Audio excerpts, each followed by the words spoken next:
तो बहुत दिन से कह रहा हूँ लाल रंग के निशान लगेंगे, वो लग गए ना।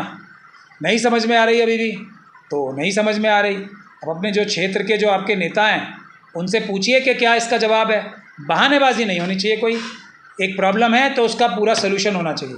अगर सोल्यूशन नहीं है पूरा तो डॉक्टर आपका ठीक नहीं है, तो उसके लिए आपको नए डॉक्टर लाने पड़ेंगे। ज़रूरी नहीं है कि एमपी एमएलए ही आपके डॉक्टर बने। आपकी मुसीबतों में आपकी मदद करने के लिए आपको अपनी नई लीडरशिप बनानी पड़ेगी। अगर आप ऐसा नहीं करोगे तो राइटिंग ऑन द वॉल तो आपको नज़र आ ही रही है। अब तो घरों के बाहर लाल रंग के निशान भी नज़र आ गए। मेरी बात कब तक नज़रअंदाज करते रहेंगे बहुजन समाज के लोग? अभी गरीब लोग रहते हैं। अभी सरोजनी नगर मार्केट में कौन से मुसलमान ही रह रहे हैं? वहाँ क्या हुआ है? दूसरे कितने दिल्ली में तो अभी जो 3, 4, 5 या 10 जितने भी इंजन की सरकार आ गई है वो तो अब इसी काम पे लग गई है ना। हर गरीब को लूटना है। तो मुसलमान बड़ी संख्या में गरीब हैं और वैसे भी उनको ज़्यादा से ज़्यादा नुकसान पहुंचा के तो चाइना और पाकिस्तान भी खुश होता है। तो ताकि हिंदू मुसलमानों में लड़ाई हो, तो इस काम को करने के लिए तो ये आगे ही आगे रहेंगे। लेकिन सोचना ये है कि हमारी तरफ से क्या मजबूत कानूनी कार्रवाई होगी या नहीं, यही विषय है जो मनुवादी मानसिकता के आरएसएस और बीजेपी के लोगों को करना है वो तो करेंगे ही। हमारा दिफाई निज़ाम, हमारा जो सुरक्षा कवच या सुरक्षा करने का जो तरीका है वो क्या है, हमें उस पर ध्यान देना है। जब तक उस पर ध्यान नहीं देंगे ये घटनाएं तो होंगी। पहला नंबर मुसलमानों का है, उसके बाद तो दूसरे बहुजन समाज के लोगों का, और उसके बाद आम गरीबों का भी नंबर तो आना सबका ही। बटला हाउस सहित ओखला के कई इलाकों में घरों को गिराए जाने के नोटिस चिपकाए गए हैं, इन्हें आप कैसे देखते हैं? मैं तो बहुत दिन से बोल रहा हूँ, ये बात आज से थोड़ी। मुस्तफ़ाबाद में, ओखला में, दूसरे भी जितने जो मुस्लिम बहुल क्षेत्र हैं या शेड्यूल कास्ट बहुल क्षेत्र हैं या जहाँ भी गरीब लोग रहते हैं, अभी सरोजनी नगर मार्केट में कौन से मुसलमान ही रह रहे हैं? वहाँ क्या हुआ है? दूसरे कितने दिल्ली में तो अभी जो 3, 4, 5 या 10 जितने भी इंजन की सरकार आ गई है वो तो अब इसी काम पे लग गई है ना। हर गरीब को लूटना है। तो मुसलमान बड़ी संख्या में गरीब हैं और वैसे भी उनको ज़्यादा से ज़्यादा नुकसान पहुंचा के तो चाइना और पाकिस्तान भी खुश होता है। तो ताकि हिंदू मुसलमानों में लड़ाई हो, तो इस काम को करने के लिए तो ये आगे ही आगे रहेंगे। लेकिन सोचना ये है कि हमारी तरफ से क्या मजबूत कानूनी कार्रवाई होगी या नहीं, यही विषय है जो मनुवादी मानसिकता के आरएसएस और बीजेपी के लोगों को करना है वो तो करेंगे ही। हमारा दिफाई निज़ाम, हमारा जो सुरक्षा कवच या सुरक्षा करने का जो तरीका है वो क्या है, हमें उस पर ध्यान देना है। जब तक उस पर ध्यान नहीं देंगे ये घटनाएं तो होंगी। पहला नंबर मुसलमानों का है, उसके बाद तो दूसरे बहुजन समाज के लोगों का, और उसके बाद आम गरीबों का भी नंबर तो आना सबका ही है। घरों पर नोटिस चिपकाए जाने के बाद पूरे इलाके में एक भय का वातावरण है सर। दिल्ली के कई इलाकों में अतिक्रमण की बात कहते हुए घर गिराए गए हैं। सरोजनी नगर मार्केट पर भी बुलडोजर चला है, इन्हें कैसे देखते हैं? मैं तो बहुत दिन से कह रहा हूँ लाल रंग के निशान लगेंगे, वो लग गए ना। नहीं समझ में आ रही अभी भी तो नहीं समझ में आ रही। अब अपने जो क्षेत्र के जो आपके नेता हैं उनसे पूछिए कि क्या इसका जवाब है। बहानेबाजी नहीं होनी चाहिए। कोई एक प्रॉब्लम है तो उसका पूरा सोल्यूशन होना चाहिए। अगर सोल्यूशन नहीं है पूरा तो डॉक्टर आपका ठीक नहीं है, तो उसके लिए आपको नए डॉक्टर लाने पड़ेंगे। ज़रूरी नहीं है कि एमपी एमएलए ही आपके डॉक्टर बने। आपकी मुसीबतों में आपकी मदद करने के लिए आपको अपनी नई लीडरशिप बनानी पड़ेगी। अगर आप ऐसा नहीं करोगे तो राइटिंग ऑन द वॉल तो आपको नज़र आ ही रही है। अब तो घरों के बाहर लाल रंग के निशान भी नज़र आ गए। मेरी बात कब तक नज़रअंदाज करते रहेंगे बहुजन समाज के लोग? मैं तो यही देख रहा हूँ। पिछले कई दिनों से बीजेपी नेताओं के अमराधित वीडियो वायरल हो रहे हैं, इन पर आपकी क्या टिप्पणी है? नहीं, पिछले आप तो अमर्यादित टिप्पणियों की बात कर रहे हैं, उनकी वायरल बात कर रहे हैं। बीजेपी के कितने नेता व्यभिचार में लिप्त हैं ये देखिए पहले आप। एक जगह तो मैं अभी ये देख रहा था कि ये जितने 5 स्टार सैकड़ों करोड़ रुपए एक एक ऑफिस पे खर्च करके जो हर डिस्ट्रिक्ट में भारतीय जनता पार्टी के इतने आलीशान महल बने हैं, उनमें क्या क्या गतिविधियां हो रही हैं वो तो अभी एक ऑफिस में नज़र आ ही गया है।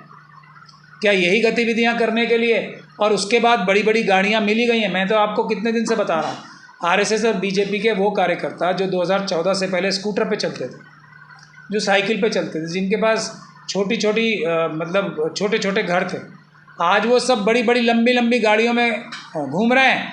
और अब गाड़ी लंबी है तो हाईवे पे जाके जो कार्य कर रहे हैं उनका आप ध्यान दीजिए ना। अमर्यादित टिप्पणियाँ तो जब आरएसएस और बीजेपी के लोग मुंह खोलेंगे, उनके मुंह से कोई अपशब्द निकलेगा। क्या निकलेगा? यही निकलेगा जो निकलता है उनके मुंह से, जो उनका चाल चरित्र और चेहरा है। कभी देश की फ़ौज के बारे में, कभी किसी के बारे में, कभी किसी के बारे में। तो ये लोग तो पूरी तरीके से चाइना और पाकिस्तान का एजेंडा ही आगे बढ़ा रहे हैं। जितना इनको हम ज़बान चबा के या थोड़ा सभ्रांत तरीके से बोलेंगे, उतना ही हम अपना देश का नुकसान करेंगे। ये लोग चाइना और पाकिस्तान के साथी हैं, इनको उसी नज़र से देखे जाना चाहिए और इनके खिलाफ वही कार्रवाइयाँ करनी चाहिए। इनके हाथ में तो अब पैसे आ गए हैं, ताकत आ गई है। ये तो इसी तरीके से अत्याचार, व्यभिचार, लूट मचा रखी है, हर क्षेत्र में लूट मचा रखी है। सर, आखिरी सवाल है। सुप्रीम कोर्ट प्रशासन ने इलाहाबाद हाई कोर्ट के न्यायाधीश जस्टिस यशवंत वर्मा के खिलाफ केस बरामदगी विवाद में बनी 3 सदस्यीय इन हाउस समिति की रिपोर्ट को सार्वजनिक करने की याचिका को खारिज कर दिया। ये याचिका सूचना का अधिकार आरटीआई अधिनियम के तहत दायर की गई थी। इन्हें कैसे देखते हैं? देखिए, सबसे दुखद बात है और संजीव खन्ना साहब से हम लोगों को बहुत उम्मीदें थी। उन्होंने प्रिलिमिनरी इंक्वायरी और जो जस्टिस वर्मा का पक्ष था, उन दोनों को सार्वजनिक किया था वेबसाइट पे डाल के। तो जनता इसी बात की उम्मीद कर रही थी कि अब एक अच्छी नज़ीर बनेगी और भ्रष्टाचार जुडिशरी में से कम होने की तरफ हम कदम बढ़ा रहे हैं। लेकिन ये अगर रिपोर्ट पब्लिक सार्वजनिक नहीं की जाती है पूरी की पूरी, तो मैं ये समझता हूँ इससे जो संजीव खन्ना साहब की छवि थी उसको भी धक्का पहुँचेगा, और पहुँच रहा ही है। अब तो खैर उनके हाथ में चीज़ें रही नहीं हैं, लेकिन जो गवई साहब हैं उनकी भी छवि को बहुत धक्का पहुँचेगा। वो बहुजन समाज से आते हैं, शेड्यूल कास्ट कम्युनिटी से आते हैं, उनसे लोगों को बाकी लोगों से ज़्यादा उम्मीदें हैं। हम सबको भी गवई साहब से, किसी भी और चीफ जस्टिस से अभी तो ज़्यादा उम्मीदें हैं। देखते हैं वो पूरे खरे उतर पाते हैं या नहीं उतर पाते हैं। बाबा साहब डॉक्टर भीमराव अंबेडकर के संविधान के हिसाब से तो कोई भी व्यक्ति अपराध करता है तो उसकी इन्वेस्टिगेशन निष्पक्ष होनी चाहिए और पारदर्शी होनी चाहिए। अगर ऐसा नहीं होता तो उससे मैं समझता हूँ संविधान को बहुत बड़ा धक्का लगेगा। और उसी की वजह से अगर आप लोग देखें तो अभी आपने देखा होगा, अभी 2 दिन पहले भी एक राउज़ एवेन्यू के कोर्ट में आशीष अग्रवाल नाम के जो एक जज साहब हैं, उनके जो रीडर हैं जो अलमत हैं, उनके ऊपर तो एक अजीब किस्म का अभी मुकदमा लगा है। अभी तक तो देखा यह जाता था कि क्लाइंट जजेस को ढूंढते थे, बड़े शर्म की बात थी वो भी। अब जज ही जाके अपने जो क्लाइंटों की लिस्ट है, जो पीड़ितों की या उनके सामने मुकदमेवारों की लिस्ट है, उनके अधिकारी जाके, कोर्ट के अधिकारी जाके क्लाइंट्स को ढूंढ रहे हैं। इससे ज़्यादा गंदी घिनौनी बात तो कुछ हो ही नहीं सकती।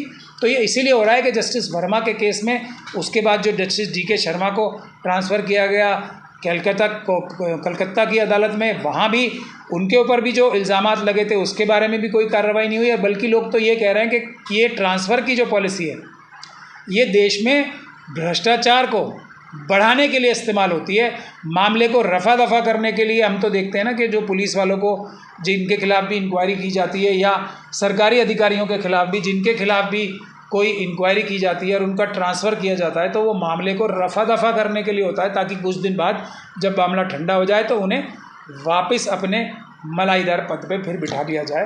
तो ये बहुत ही दुखद बात है। हम सब लोगों को मिलकर इसका विरोध भी करना चाहिए, और वकील तो इस बारे में आंदोलन कर ही रहे हैं। सबको, देश के आम नागरिकों को भी इस आंदोलन में जुड़ना चाहिए कि जो न्यायालय में भ्रष्टाचार घुस रहे हैं उसको हमें पूरी ताकत से रोकना।